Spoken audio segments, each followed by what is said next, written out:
Hello everyone, welcome back to another episode of Back to India Guide. In this episode, we are going to look at a very important question or topic that get asked a lot, very frequently. And I think it's one of the most important topics that needs to be discussed in families that are considering planning their return back to India. And that topic is about kids and their schooling. So a couple of questions that we get asked a lot is about which school to go to or which syllabus should they choose, what age should kids move back to India, what are the problems they deal with, so on and so forth. So I think it's really important because this is a life decision, and the people, the spouses have to get into an agreement at some point of time, because the kids are the ones who suffer a lot because of the decisions you take. So this has to be carefully discussed, and which is why there's a lot of questions around this most of the time in our community. So if you're new here, or if you're here for the first time, check out BackToIndia.com. That's the website where you can see our communities, our guides, our helpful posts and everything. You can join our WhatsApp groups from there. You can also join our platform where you get a free Return to India checklist, tools and planners as well. And I myself moved back to India in 2017 after spending close to 9 years in the US on a H-1B visa, the typical American dream. But I decided to put up this platform and this community to help other people move back from the US to India, because I'm really bullish on the new India, and I hope I can help people who wants to move back to India. So I'm not here to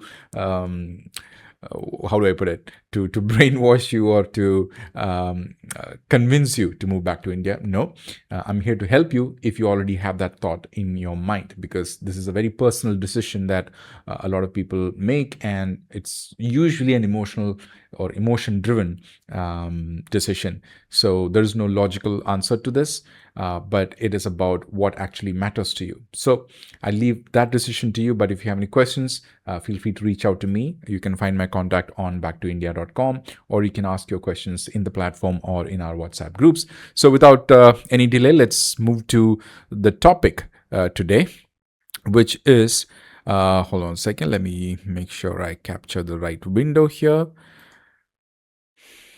There we go. So the topic is kids schooling and how to go about choosing the right school for your kids. Okay, so let's go into it. So like I told you, this is one of the most often repeated questions in our community, and rightly so. I myself am a parent. I've got two kids, two boys. One is currently studying in college, and the younger one is in the 6th grade. And I moved to India in 2017, and my elder son at that point of time was in the 6th grade, and the younger son was just 1 year old. So I've actually gone through this whole situation myself, so I could be of help to you, I'm hoping. So feel free to ask questions in the comments if you have, or feel free to join the community. Great, so let's go ahead. So this is the guide, and in this episode we'll be looking at all these different questions, which is, which syllabus to choose, how to shortlist schools in India, how admissions work in India, how to handle the regional language problem, how to support children while or during their move, and how to support the cultural shock which many people and kids go through, and what are the mistakes usually that NRI parents make, and how to plan your move in the next 6 to 12 months in advance, right? So in my opinion, the real worry for parents is not about which city. It's mostly about will my kid adjust to India. That's the big worry, because conditions in India is completely different, not just school but even otherwise also, where you live, which neighborhood you live in, of course, which school you go to, whom are your friends, who are your neighbors. A lot of these things really matter, and you should expect a lot of chaos initially, because of course you've been in the US or UK or Australia, whichever country you're moving from, and you would have lived in a great cozy life, I'm assuming. And that is not the case in most of the cities in India. Of course, if you have the money, you can get a little bit comfortable, but then initially when you come back, there's usually a barrage of emotions and a lot of chaos that are awaiting you, that'll come towards you. And it's very, very normal, or very, very possible to just get lost in all of that. And that's a big problem. So set your expectations right. It's not going to be an easy cakewalk for your kids. It's neither going to be easy for you. It needs a lot of hand holding in both ways. Kids needs to open up to their parents, and you need to open up to kids as well. Share knowledge, share information, and don't make it a pressurized situation. Essentially, that is my number one advice.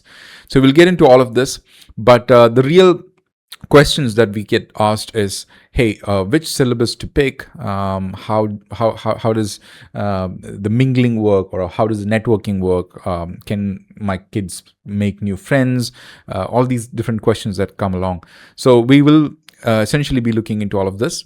And the most important point that we need to discuss is these things, the whole adjustment process of it, right? That's where we need to focus on. That's where you don't find a lot of documentation on this. It's all from experience. So this, when it comes from people who actually been in that situation, makes a lot of sense. But otherwise, when you ask ChatGPT or Google, you don't find much information other than very template-ish kind of information, which is great, but you actually need the first-hand, on-the-ground report from someone who's been in that situation. I myself is one, but you'll also find other folks in our community.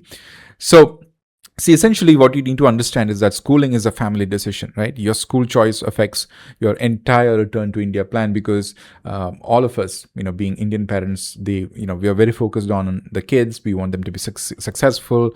They're going to be with us for a long time.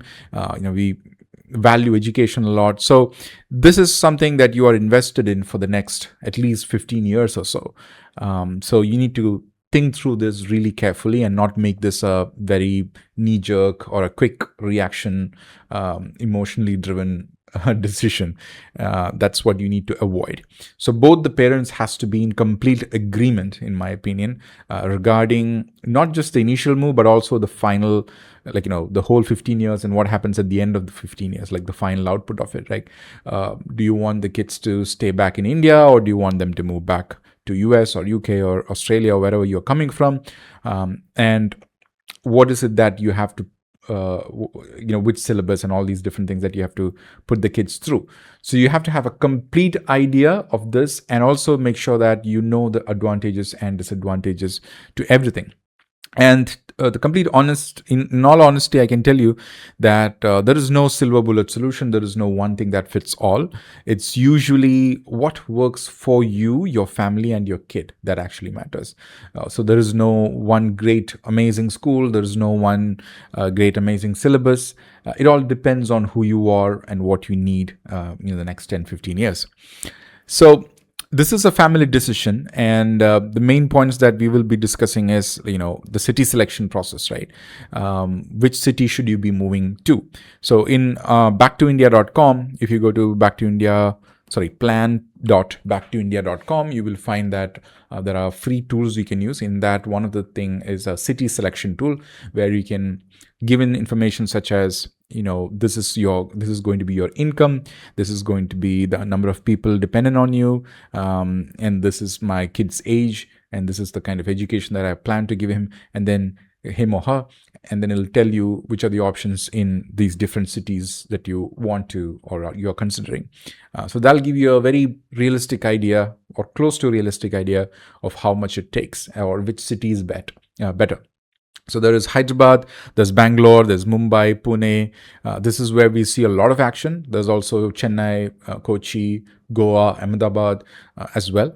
But the primary thing that you need to look into is the city selection, because you also need to look into your comforts, as in where you will be working, where is your primary employment going to be, will you be working from home, will you be doing some kind of business or other things like that. So that all depends on the city that you will be choosing. So make sure that you decide on a city, and both the parents, the spouse and the kids are in agreement with the city, because it's not just education, everything else also that comes with it. The housing location is very, very important. So if it is like, Pune or Bangalore, there are different places that you can look for. You can check for crime rates there. You can look for what are the other facilities over there. The housing location is really, really important. I usually prefer returnees to go into a gated community, because that'll give you some kind of immunity, and not like go for one house, or because there's a lot of maintenance, a lot of things will come back on you, and that's going to stress you out. So instead of that, if you opt for an apartment or a community that knows how to take care of you, where things are mostly, in a plug and play kind of an environment, it will be less stressful for everyone. Then the other part is the commute time that will take from your location to the school that you are planning to go to. And that's very important, because this determines how much time your kid has to, sometimes if the commute time is long, then, he or she has to wake up super early, and then you lost a lot of time there. Then also coming back, you will lose a lot of time, and that's always a pain. I mean, adults can maybe manage with it, but kids, it's really, really, because it's their playtime, it's their other things that they could possibly do in that time that are being cut out. So make sure that you have a school with least commute time. That is one thing I would personally recommend. I had a problem with my kid when I joined him in one of the schools in Kochi, where the commute time was really long, and then I have to negotiate and get the bus rerouted, so to speak, so I could save at least some time.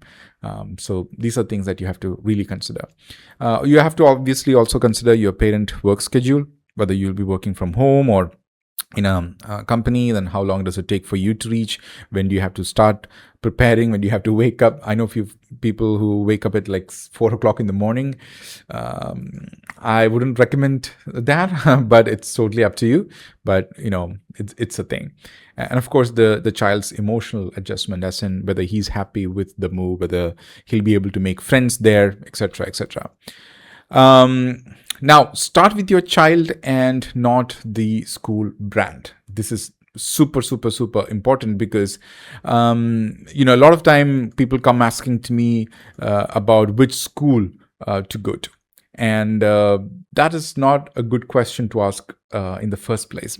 Instead, look at what your kid is happy with. As in, for example, what does he want to do?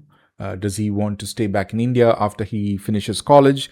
Is he interested in engineering? Is he interested in arts or something else? And find something that fits his needs or his or her needs.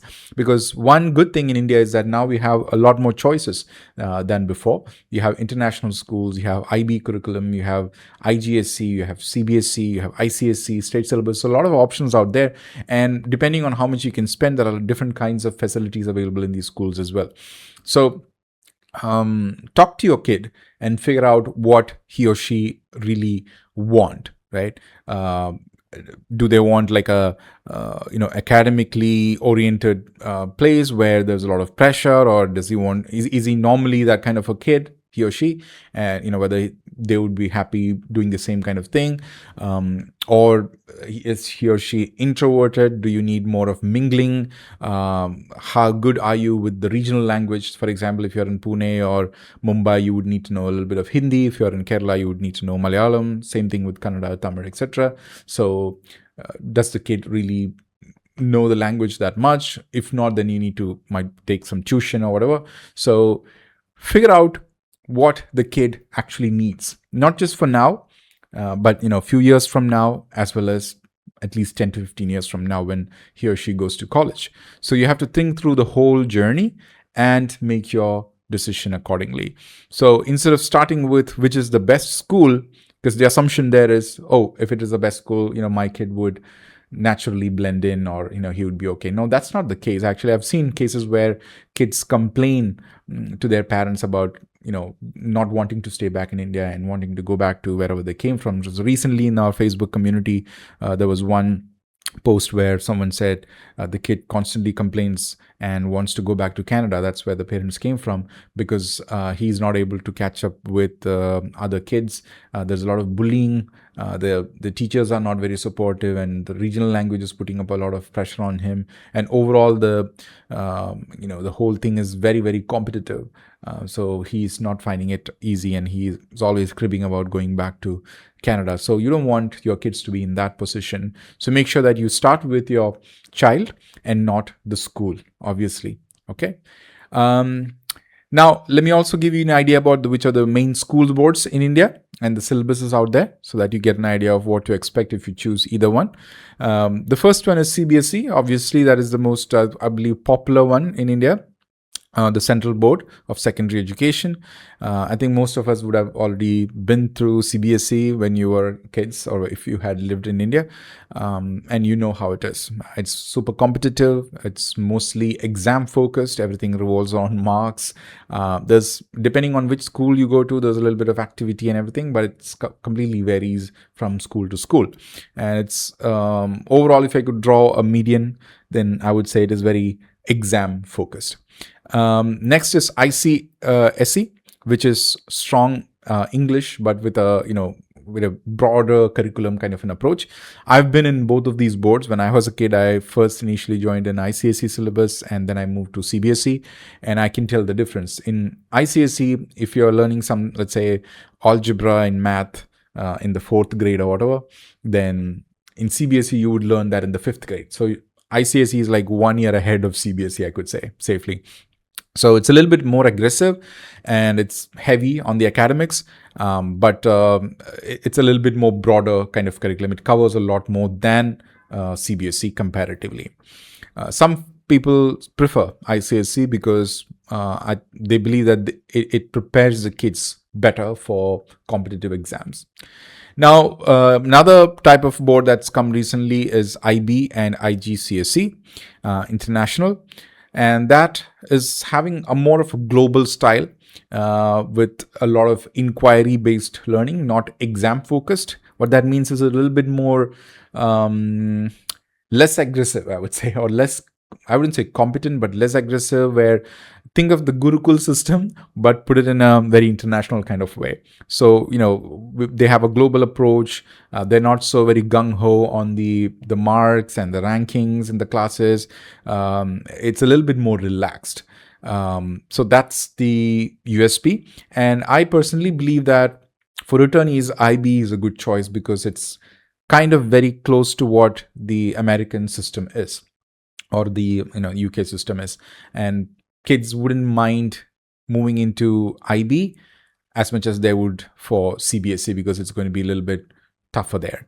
So the negative there is that IB syllabus is a little bit expensive, and there aren't many schools in every city, so it's kind of limited in terms of availability. The next one is IGCSE, which is international curriculum again. Subjects are flexible. You can choose between subjects. It's a little bit similar to IB, not much of a difference, but it's even more relaxed in my opinion. And if you're focused on getting the kids write a JEE exam or go for the IITs or something like that, where they stay in India, then IGCSE may not be a good fit, or even IB for that matter may not be a good fit. CBSE might be a good fit because you need to have that competitiveness instilled within the kids early on, and IB and IGCSE is not that much tuned for it. I believe, I could be completely wrong, these two syllabuses are meant for kids who would go abroad after 10th or 12th. So, they don't want to go through a lot of competition, or, go through these AEs or NEET or, all those competitive exams. So it's easy on them. That's the thing. Now, the next one is obviously the state board. So, Kerala has their own state board. Every state has their own, which is, I think the primary language will be the local language. So Malayalam or Hindi or Tamil or Kannada, whatever it is. And here, I would say it's not probably the best option for attorneys because, number one, everything is hyperlocal, as in the local language is the medium of instruction, which may put the kids in trouble unless they are well versed with it already. And it's probably not that competitive. It is competitive. I can't say it is not competitive, but compared to CBSE, it may not be. And the facilities may not be there because it's run by government. And the government schools have actually come up in a lot of ways in the last couple of years, but then there's still way more to be done there. And every state is completely different. So Kerala is different from Tamil Nadu, is different from Canada, and so on and so forth. So there are a lot of questions happening or that'll pop up there with the state board, and it's not much recommended overall. I haven't seen anyone opting for state board while they return back to India.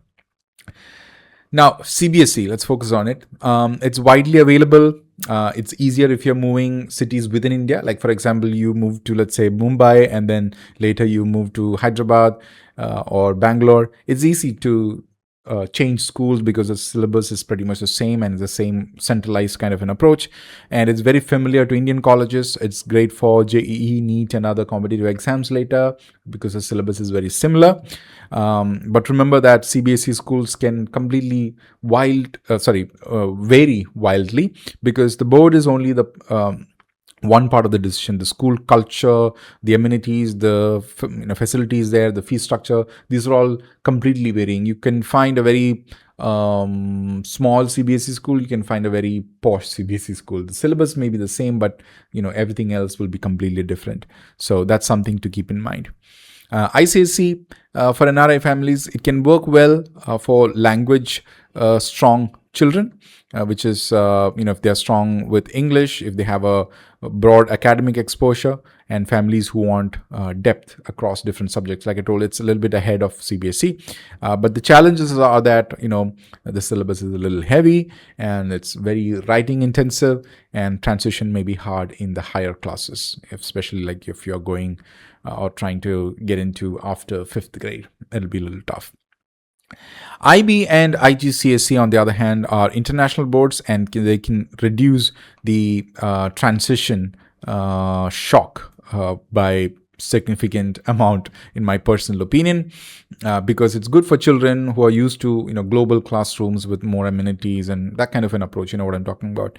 And families who may move abroad again later, and parents who would prefer project-based learning, and also children who are coming from US, UK, anywhere else in the world would find IB and IGCSE a little bit more easier to deal with. But at the same time, a lot of schools take advantage of this, I should say this, and you'll be shocked to hear the fees rates of some of the fancy schools out there in some of the metros, especially Hyderabad and Bangalore. They go into a couple of lakhs every year. So watch out for the higher fees, and there aren't many schools available, so that's something you'll be limited for. And the college pathway planning is a little bit more, needs some planning, because unlike CBSE, it's a little bit more liberal and casual or relaxed. So that way the kids may not feel that competitive, and especially if they are staying back and appearing for competitive exams. And their assessment styles are completely different. Some people or some schools don't have the ranking system at all. Some folks do have it. Some folks have it for a certain number of years, then they don't have it. So it's all mixed up, but it's a more relaxed way of doing things. So you have to talk to the school to find out more. The state board, like I told you, the regional language could be a big pain, and the teaching style, the transition will be harder. It may work if the child is really young and the family is already settled in one state and you're not moving around, and if the child already knows the local language wherever it is, and if the school has a good strong English medium support, because I would recommend having an English medium based education, especially if you're going out, or even if you're staying back in India for competitive exams and such. Nothing to say that the state board is any lesser, but just considering the NRI inclination, I would suggest and prefer that.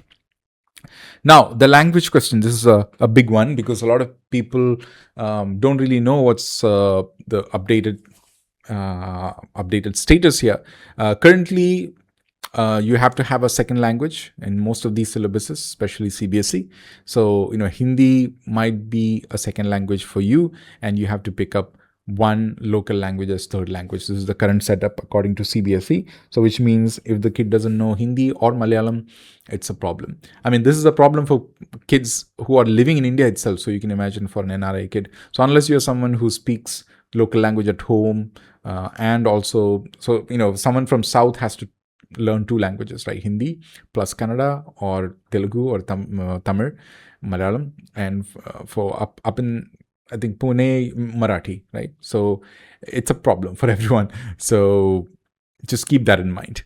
Of course, there are tuition centers, online tuition, there are even apps and things like that available, but it can only help you so much. Make sure that you prepare your kid for the language situation as you move back, or well in advance before you move back, by offering them tuitions or homeschooling and things like that, because it'll help reduce that shock. Because otherwise, if they're starting new, what happens is everyone else in their grade will be ahead of them and they have to start from scratch. In my personal case, what I did was I asked for extra help from the teachers in the school that I put my kids in, and they had dealt with other NRI kids before and they knew this problem. So what they did was they offered to help my kids with special classes and things like that, where if every other kid were dealing with the 5th grade Hindi textbook, my kid would be doing the 2nd grade Hindi textbook. So they were a little bit lenient in the initial few months, and then gradually he picked up. So these things really help. And how to handle the language situation, like I told you, go 6 months before in advance, and start basic reading and writing at home itself if possible, or find a tutor online or locally, and enroll for tuition, or ask the school that you're putting them in for some kind of a support like I asked you, and focus on the survival, not perfection, because it's really unrealistic to for any kid to be the best in regional language or any other language that they don't know or is unaware of in a very short period of time. So make sure they survive and you have the kind of support to give them, and not aim for perfection. That'll come after a while. Now, the best age to move back for schooling. This is also another important thing. A lot of people think or overthink this part, where they assume that the kids will be adapting easily to the new situation, like the adults or the parents, which is not the case in many of the cases. Because what happens is it depends on the age of the kid, the network, the place, everything. But still, just to be safe, I would say it's always great to transition when you're early on, like grade 1 or around that time, and then the more higher it gets, the more tougher it is. So for example, if the kid is doing already grade 12 or 10 in the US or UK, and if they are moving them to India in the 11th grade or 10th grade, it's going to be really difficult for them to adjust. I have to say it out blunt. The reason is because the culture is completely different. There's this whole thing about, the NRI kid kind of stigma that, the other kids might have. There's might be bullying, or, the teachers may not be that friendly, because at that point of time, the teachers expects the kids to be on their own, right? Unlike in grade 1 or 2, where they can give a lot of hand holding. So they wouldn't expect the kid to, or be very supportive to the kids. And that can be harsh on the kids. So the earlier, the better. That's the thumb rule. If possible, before 5th grade, I would say that's great. And then after 5th grade, you need to be really careful about it and plan it out properly. Like, for example, if you absolutely have to shift them in the 11th grade or 10th grade, then, make sure that you put them into a good school where there is a lot of support and there is no problems as such. Another thing to keep in mind is also that in the 10th and 12th grade, the competitive exams, the main exams are happening, and that's a big deal in India. And if you're a fresh candidate or a new student who's coming in, the schools may not encourage it as much, because that would increase their failure chances. So they would discourage it. So just keep that in mind. Now, admission timelines. Many schools begin admissions months before the academic year, at least 6 months before, and popular schools may not, they may run out of seats very early, and some places, I believe the very popular schools, perhaps they have entrance tests because there are a lot of people waiting. So make sure you prepare for these entrance tests. There might be also interviews where they talk to the kid and figure out if he's a good fit or not. You may also have to procure some documents, and that might take time from your previous school. So if you're moving in from US or UK, make sure that you gather all the documents, and I'll get to what are those documents well in advance, because documentation is a big deal in India, and you don't want to take any chances, because once you move back, then it might be really difficult for you to go back and gather those documents from the school in the US or UK or any other country you're moving back from. And mid-year admission, try to avoid that, because for obvious reasons, people would have moved on already, and the kid would find it really hard to given all the other problems, you don't want this to be another problem for the kid. So avoid mid-year admissions as much as possible. Try to move into the beginning and plan 6 months ahead of it. Now, the documents that are usually needed, you would need a birth certificate, obviously, from whichever country you're coming in from, your passport copy, which is valid, the previous school's records, like for example, the latest mark sheet from the latest grade. Usually, there's a certificate that comes with some of the schools. You call it the transfer certificate. Different places have different names for it, but essentially it tells you that this kid was studying in this school and have scored this much marks in this particular year and grade. So that is good enough. So that will be essential. Then you would need the immunization records, as in all the immunizations that you've taken for all these COVID and all the other. It comes for each ages, right? Like from grade 1, grade 2, grade 3, there are certain age groups and vaccinations and immunization that you have to do accordingly. So you need to have proof of whether or not you have done it. In India, you have more immunization, in US you have more immunization. They're a little bit more heavy on that. In India, they are not that much. So that difference is there. So you should expect it. Obviously, you need an address proof. It doesn't need to be an Aadhaar card, but it could be just a passport copy itself. Or sometimes schools don't give too much weight for that, because the parents are there and their address proof is good enough, and then you would need to get an Aadhaar in the next 6 months' time. You would definitely need it when you come to the 10th grade, so until then you have some time. But some schools may, make it very, very important, or you must have the ID proof and address proof. Then passport size photos, report cards from your previous school, and if there is any migration, then the documents required. But you don't generally need it when you're moving from one country to another. Now, the biggest one, choosing a school.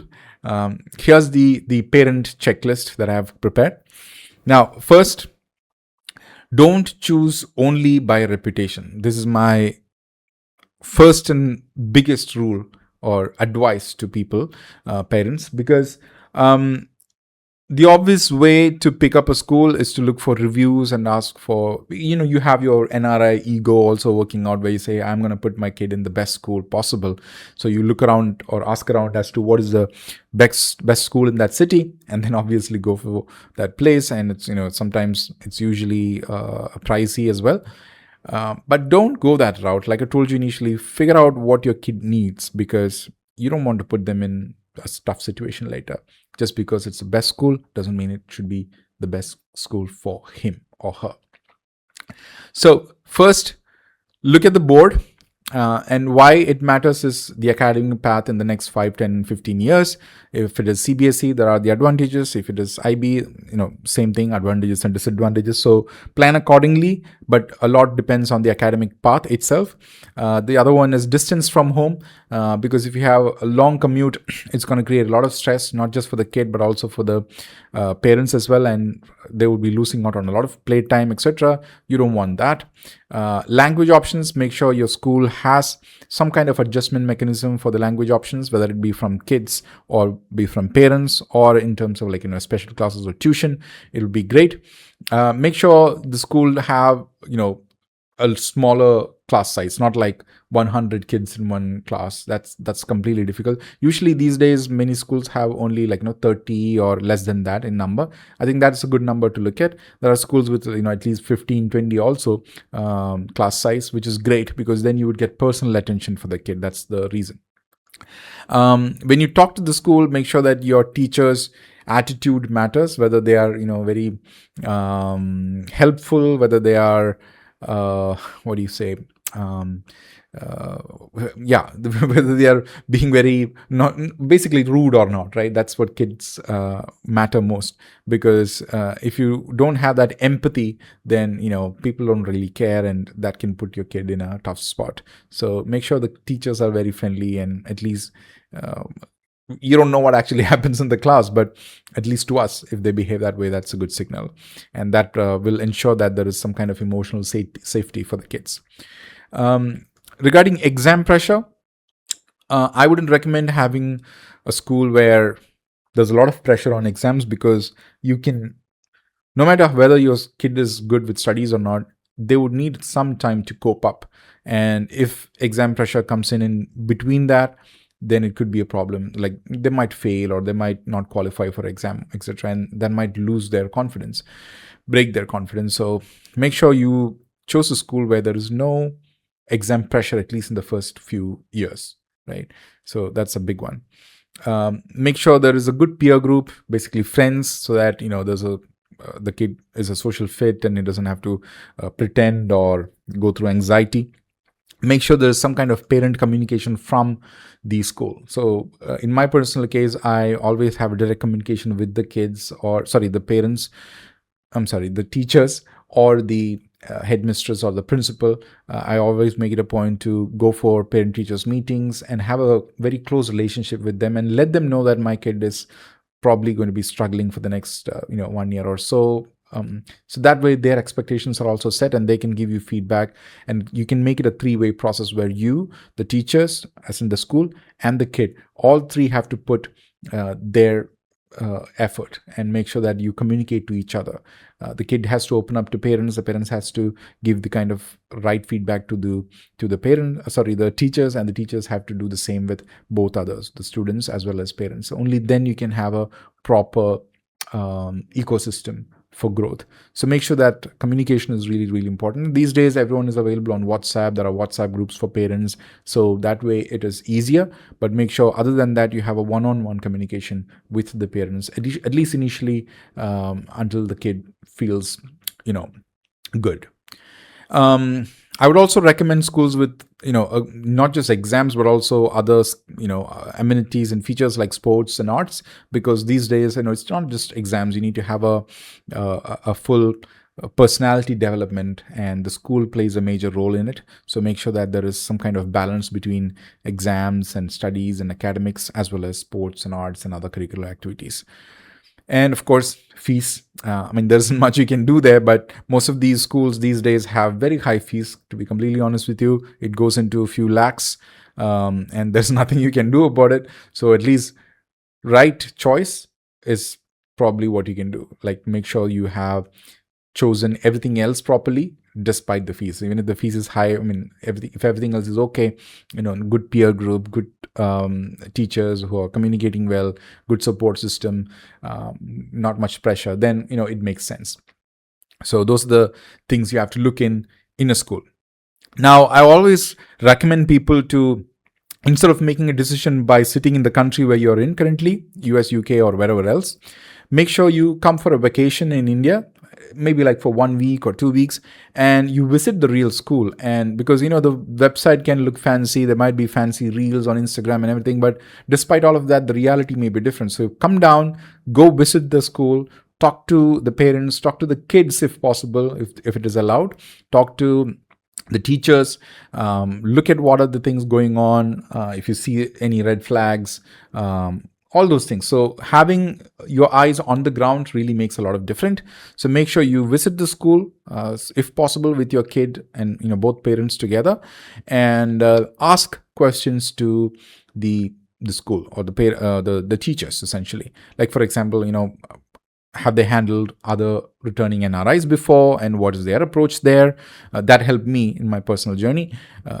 Other than that, what language do you provide, support do you provide extra classes, tuition, etc., and can the child choose Hindi and regional language alternatives? If there is a choice, that's even better. Then how do they help new students settle socially? Sometimes this could be, just some hand holding and giving him some time to cope up and things like that, or giving him inputs as to how to behave, etc.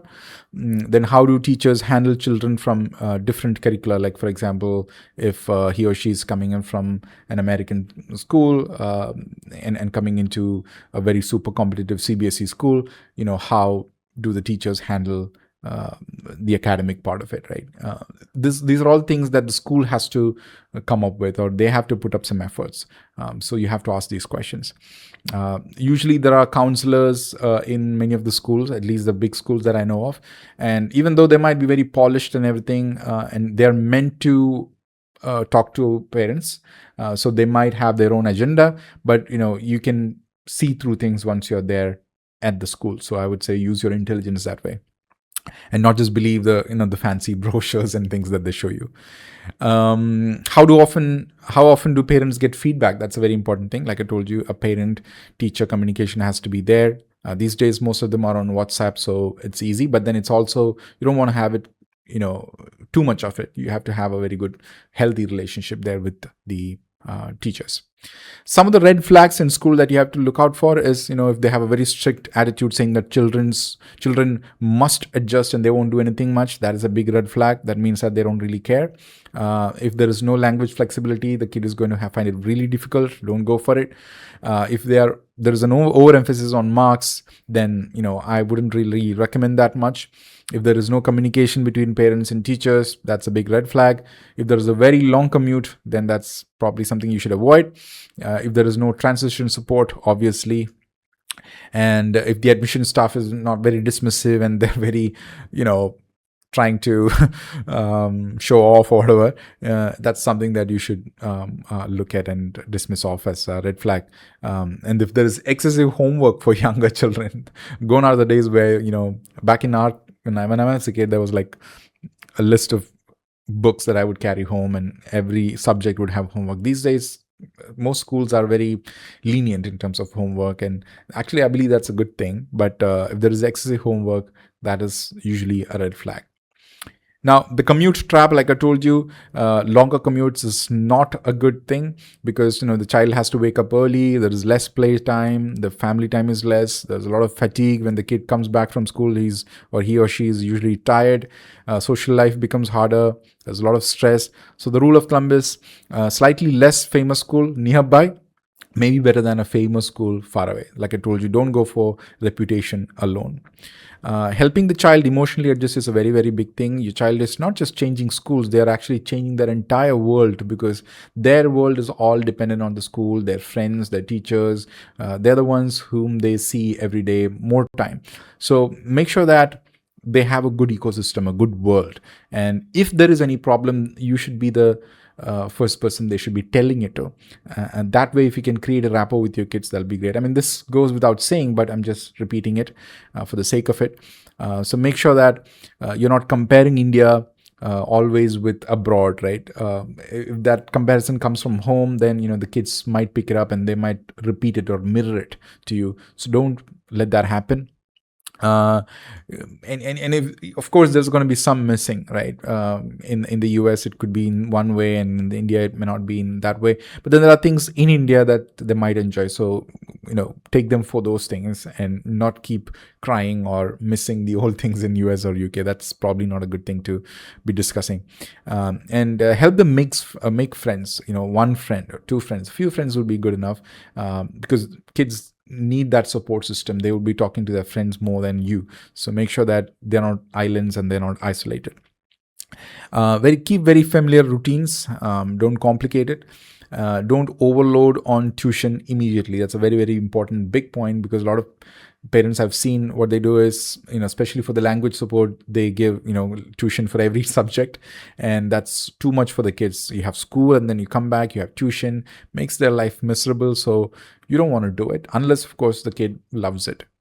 Make sure you celebrate their small wins. Like, for example, if they are lagging behind in the language part, and if they learn something, whether it, if it is a small thing also, if they learn it, make sure you celebrate and, together with them, and tell them that, or acknowledge it for their efforts. So that goes a long way. And of course, talk to teachers early, and I would say keep a constant communication between you and the teachers. And common mistakes NRIs make is, choosing a school before choosing the neighborhood itself. Don't do that.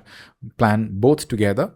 Assuming that branded school means good fit. No, it just does not mean that. Make sure your culture, the school culture is fit for the kids. That is really, really important. So the best way to do that is go there and talk to people. If you ignore the language difficulty, don't be disappointed. There are always ways to go by it, but start early. Don't move during board exam years like 10th and 12th. Avoid this if possible, because you would be putting the kid in so much of pressure without any preparation. So that is something to avoid. Overloading kids with tuition, like I told you, that's too much. Don't do it. Always comparing with foreign school. It's not going to help in any way other than just being very toxic. Not asking about support, that's a big mistake. Always ask for support, and ask the kids directly. It's okay too, because they need to open up to you. And making sure that you prioritize marks early, that is a big problem. Just let the kids settle in first, and then, if you're starting early, like 4th grade, 5th grade, you still have time until you get to like 10th or 12th if you want to go very serious about academics. Don't go for it early and put a lot of pressure on kids. That's essentially the thing. So these are all mistakes parents make. I mean, we all know this, but despite that, unknowingly or knowingly, we make these mistakes. So I just wanted to remember or remind you. Let me give you an example. So a UAE family moving to Kochi with 2 kids, let's say we have child 1 is in grade 7, child 2 is in grade 3. The likely concerns they might have is, Hindi, Malayalam difficulty, the CBSE was international, admission timing. So everything like I mentioned earlier, make sure that you choose a home near the school or a school near your home, whichever way, and start language support before moving itself, whether it be from home or through tuition or with any other kind of support. Prefer a school with returnee experience if at all possible. Avoid immediate academic pressure, and monitor the first 6 months really, really close. Now, the decision framework for a school is simple, with just a 5-part thing. Academic fit, emotional fit, language flexibility, commute practicality, long-term path. That's about it. These are the 5 things you should look for in a school. And the highest total fit, it's the bigger factor, not the highest reputation. A best or good school will have a total fit, a higher number for this, and not just a reputation that you see in papers or what people say. Don't fall into that trap. Make sure you have a 6-month return plan. Month 1, you decide the city, board preference. Month 2, shortlist the number of schools. Month 3, you speak to admission teams. Month 4, you prepare your documents. Month 5, start language support. And month 6, finalize schools. So you know how many steps are there, and it goes a long way. So plan accordingly. And my final advice to parents is make the move softer and easier for the child. That is what matters. Their mental health, their comfort zone. Don't make them complain about the move. I have seen instances where the kids say, you moved because for your preferences, and you sacrifice me. They can get into such kind of thoughts, and you can't blame them. So make sure they don't get into such thoughts, and make it comfortable for them. If you try really hard, if you plan really well, you can actually make it possible. So do that. Okay. So the closing checklist is this. Is the school right for my child's personality? Is the commute manageable? Is the board aligned with our future plans? Is language support available? Can my child adjust socially? Are teachers approachable? Is the pressure healthy? Can we find it or afford it long term? And do we have a 6-month transition plan? These are the questions you have to ask yourself. And if you do, I think you would make the right decision. Like I told you, there is no best school. There is only the right school for your kid. So to understand that, you have to understand your kid. You have to talk to him or her and understand what are their preferences for the near future, for the long term, what are the problem areas. If it is language, then that. If it is academics, then that. Whatever their pluses and minuses are, understand that and accordingly find a match with a school. Do they support these problem areas? Can they help him or her come over those problems? Can they handhold him or her towards their long-term goal? These are the things that actually matters. Everything else is secondary. Reputation, fees, all those things are secondary. And in our community, we have a lot of folks who can connect with kids or parents who have put their kids in certain schools in the respective cities like Pune, Chennai, Hyderabad, and Bangalore. So feel free to join those WhatsApp groups and you can connect with them. You can ask their experience because that goes a long way. I can say a lot of things. ChatGPT will tell you a lot of things. Google will tell you a lot of things. But when you actually hear the thing from real parents and real students, that's what matters the most. So, get on a call with them or talk to them, text them, or whatever. Connect with them on WhatsApp before making through your research and before making a decision. That's the best way forward. So I hope this was useful for you. Make sure you sign up on BackToIndia.com and let me know if you have any questions. We'll see you in another video. This is Karthik signing off.